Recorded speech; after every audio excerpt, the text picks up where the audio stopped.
Seja bem-vindo ao canal Mistérios da Bíblia. Eu me chamo Jorge Santos. No documentário de hoje, vamos mergulhar em uma das figuras mais enigmáticas do mundo antigo, Samuramate. Quem foi essa mulher que surgiu em meio ao poder militar mais temido do século IX a.C.? Como ela conseguiu governar em um império marcado por guerras, conquistas e violência? E por que seu nome atravessou milênios, ecoando tanto na arqueologia quanto na lenda? Samuramate não é apenas uma personagem lendária, ela é historicamente documentada.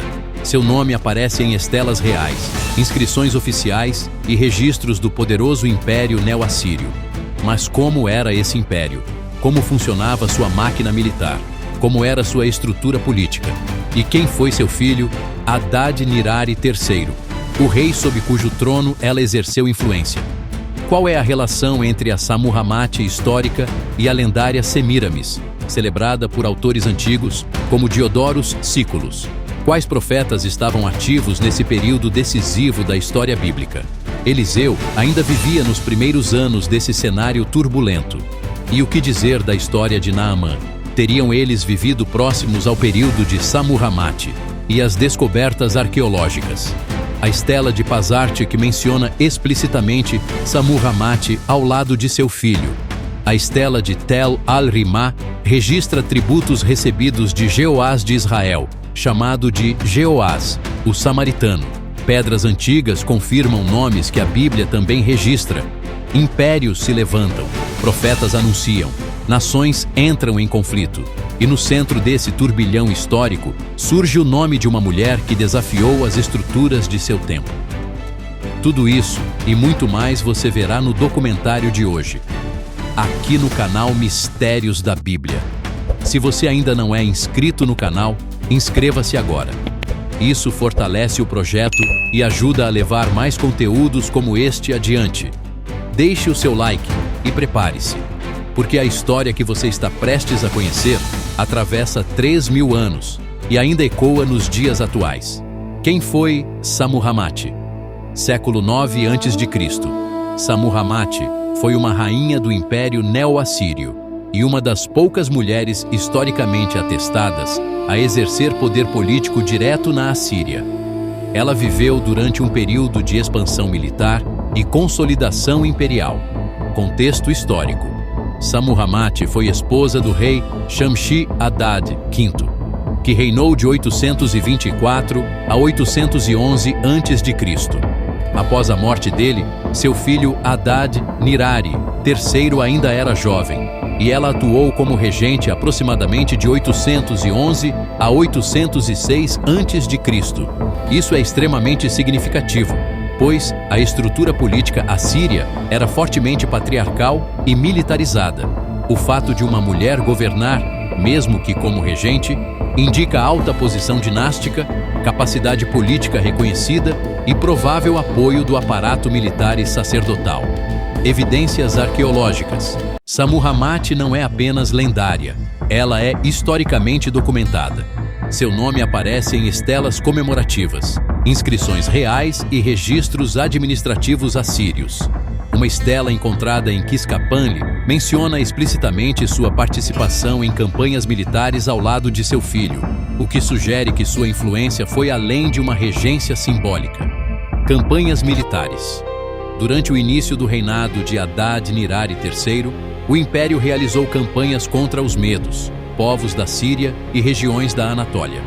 Alguns estudiosos sugerem que Samuramate pode ter tido papel ativo nessas campanhas, ou, ao menos, nas decisões estratégicas.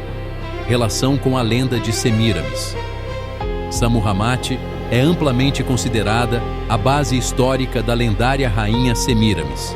Na tradição grega posterior, especialmente em autores como Diodorus Siculus, Semiramis tornou-se uma figura quase mítica, sendo apresentada como fundadora da Babilônia, construtora de grandes obras, conquistadora da Ásia e figura associada a excessos e poder extraordinário. Contudo, essas narrativas são muito posteriores e altamente romantizadas. Importância histórica. Samuramate é relevante porque foi uma das poucas mulheres registradas nas fontes oficiais como exercendo autoridade política no Império Neo-Assírio, mostra que mesmo em sociedades militaristas do Antigo Oriente Próximo, havia exceções estruturais e tornou-se a semente de uma das maiores lendas femininas do mundo antigo. Interpretação histórica sobre o crescimento da Assíria. Durante o século IX a.C., sob reis como Shamshi-Adad V e depois Adad-Nirari III, período da regência de Samuramate, a Assíria saiu de uma fase de instabilidade interna para uma expansão militar sistemática. Esse crescimento precede o período de dominação plena sobre Israel, que ocorreria no século seguinte. Na teologia bíblica e na leitura historicista, a Assíria é vista como instrumento de juízo divino contra a apostasia de Israel. A base principal está em 2º Livro dos Reis, capítulo 17, e no livro do profeta Isaías, capítulo 10, verso 5, onde está escrito que a Assíria é a vara da ira de Deus. A compreensão historicista entende que Deus atua na história através de nações e impérios para cumprir seus propósitos proféticos, aplicando isso ao período de Samuramate. Durante o tempo dela, Israel estava espiritualmente em declínio contínuo desde Jeroboão I. Persistia idolatria institucionalizada. Arã ainda oprimia Israel. A expansão assíria, nesse momento, pode ser entendida como preparação geopolítica para o juízo futuro, que culminaria na queda de Samaria em 722 a.C., e como instrumento disciplinador progressivo, ainda não sendo o golpe final. Na visão cristã, Deus não age abruptamente. Ele permite movimentos históricos graduais que culminam no cumprimento profético. Dentro dessa estrutura, os impérios do Antigo Testamento são vistos como expressões do conflito entre fidelidade e rebelião, agentes permissivos dentro da soberania divina e exemplos históricos do que mais tarde se repete nas profecias de Daniel e Apocalipse. A Assíria representa poder militar opressor, violência institucionalizada e orgulho imperial, mas não age fora do controle soberano de Deus. Qual profeta havia no tempo de Samuramate? Cronologicamente, entre 811 e 806 a.C., estamos no período dos reis Jeoás de Israel e no início do reinado de Jeroboão II. O profeta mais diretamente contemporâneo foi Eliseu. Ele ainda estava ativo no início desse período. Segundo o Livro dos Reis, capítulo 13, registra sua morte durante o reinado de Jeoás de Israel. Portanto, Eliseu é o profeta bíblico mais diretamente ligado ao tempo de Samuramate. Pouco depois surge Jonas, que profetizou durante o reinado de Jeroboão II, conforme segundo Livro dos Reis, capítulo 14, verso 25. Jonas foi enviado a Nínive, capital assíria. Isso é teologicamente significativo, pois mostra que Deus enviou um profeta hebreu à capital do império que futuramente destruiria Israel, revelando que a graça divina alcançava até mesmo a potência opressora. Também profetizou nesse período Amós, que anunciou juízo sobre Israel e declarou que o povo seria levado além de Damasco, referência à futura deportação à Síria. O contexto arqueológico do Império Neo-Assírio. O chamado Império Neo-Assírio, de 911 a 609 a.C., representa o auge do poder militar e administrativo da Mesopotâmia. Ele se desenvolveu no norte do atual Iraque, com centros urbanos monumentais e uma máquina estatal altamente organizada. Principais capitais e centros arqueológicos. Assur foi a capital religiosa original da Assíria. Escavações revelaram templos dedicados ao deus Assur, arquivos administrativos e palácios reais. Kalhu, conhecida como Nimrud, tornou-se capital sob Assur-Nassirpal II. Ali foram encontrados relevos palacianos com cenas de guerra, touros alados chamados Lamassu e o chamado Tesouro de Nimrud, com joias de rainhas assírias. Nínive foi a capital final do império, ampliada por Senaqueribe. Lá foi encontrada a biblioteca de Assurbanipal, com milhares de tabuletas cuneiformes, além de relevos detalhando o cerco de Laquis, evento mencionado na Bíblia. Dur-Sharrukin foi cidade planejada por Sargão II, com arquitetura monumental. Estrutura arqueológica do Império. A arqueologia mostra um estado altamente centralizado, com sistema de províncias governadas por oficiais nomeados, rede de estradas imperiais, uso massivo de deportações populacionais, confirmado por inscrições e propaganda visual em relevos mostrando conquistas e punições. Os relevos encontrados em Nínive são fontes primárias fundamentais para entender a relação da Assíria com Israel e Judá. Sammuramate, no contexto bíblico, Livros dos Reis.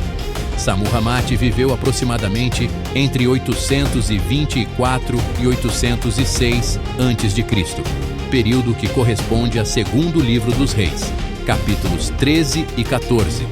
No Reino do Norte estavam Jeoás de Israel e Jeroboão II. No Reino do Sul estava Amazias de Judá. Houve contato direto com algum povo bíblico. Não há registro bíblico mencionando Sammuramate diretamente. Porém, seu filho Adad-Nirari III é possivelmente mencionado na estela de Tel al-Rimar, onde aparece o nome Jeoás, o samaritano, provavelmente referente a Jeoás de Israel. Isso sugere submissão tributária de Israel à Assíria nesse período. Israel teve contato diplomático ou militar com o governo assírio durante ou logo após a regência de Sammuramate. Achados arqueológicos relevantes. A estela de Pazartik menciona explicitamente Sammuramate ao lado de seu filho. A estela de Tel al-Rimar menciona tributos recebidos de Jeoás, o samaritano. Relevos militares do século IX a.C.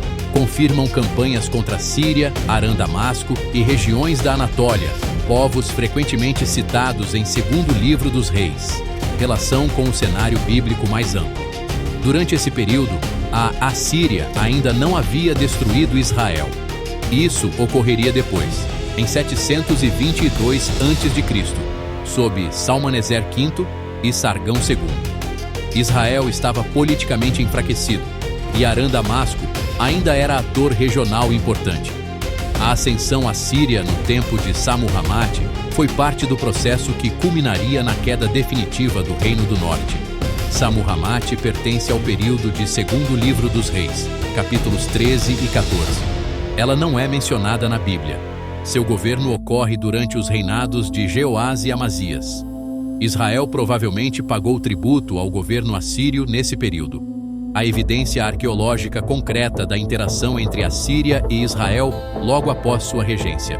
Agora irei mencionar o profeta Eliseu, que viveu até o começo do período em que Sammuramate estava no poder. Eliseu e Naamã. Quem era Naamã? Naamã era comandante do exército do rei da Síria, cuja capital era Damasco. Naquele período, Arã-Damasco era uma das principais potências regionais e rival constante de Israel. O texto bíblico o descreve como homem poderoso, valente guerreiro, respeitado pelo rei, porém leproso. O contexto do milagre. Uma jovem israelita, levada cativa por tropas sírias, servia na casa de Naamã. Ela menciona que em Samaria havia um profeta capaz de curá-lo. Naamã viaja até Israel com cartas oficiais do rei da Síria.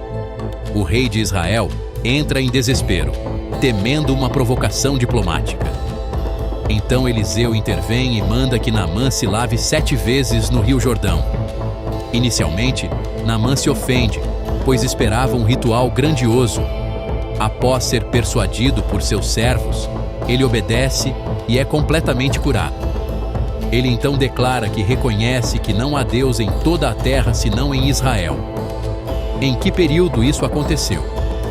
O ministério de Eliseu ocorreu no século 9 a.C., durante os reinados de Jorão de Israel, Jeú e Jeoás de Israel. O relato está registrado no segundo Livro dos Reis, capítulo 5. Isso coloca o episódio aproximadamente entre 850 e 830 a.C. Se você assistiu até aqui, não se esqueça de se inscrever no canal. Assim, mais pessoas serão alcançadas pela Palavra de Deus. Um forte abraço do canal Mistérios da Bíblia e até a próxima.